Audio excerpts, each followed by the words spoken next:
Posledný majový víkend otvoril na Červenom kameni dvere najväčšiemu historickému festivalu Rothenstein.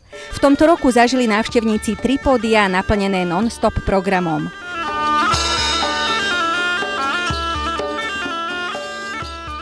Najzaujímavejšie boli rytierské turnaje na koňoch.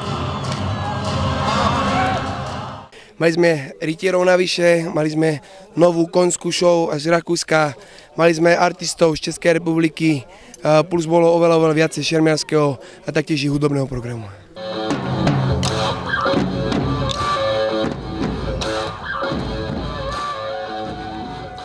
Súčasťou programu boli i remeselníci.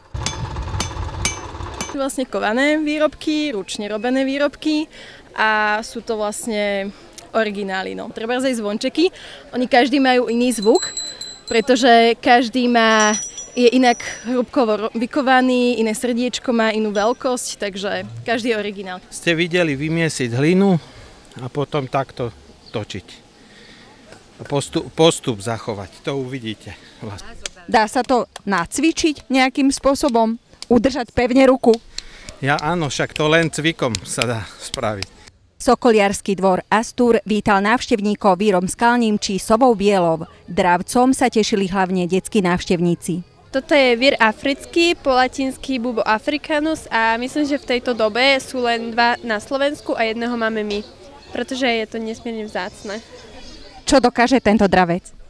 Viete čo, môžete si ho vycvičiť, ale nedokáže to, čo napríklad sokol. Sokola si môžete vycvičiť napríklad na vabitko, alebo proste rôzne triky, môžete mu vyhodiť mäso do vzduchu, ale to sa vám nedokáže.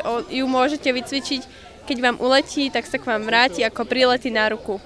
Brušné tanečnice pri zvukoch stredovekých nástrojov spríjemňovali atmosféru festivalu tancami z Balkánu.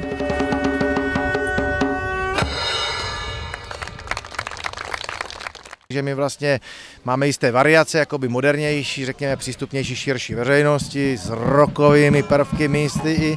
Vlastně předěláváme staré písničky a prezentujeme se jimi vlastně na akcích takhle, to jak chce slyšet.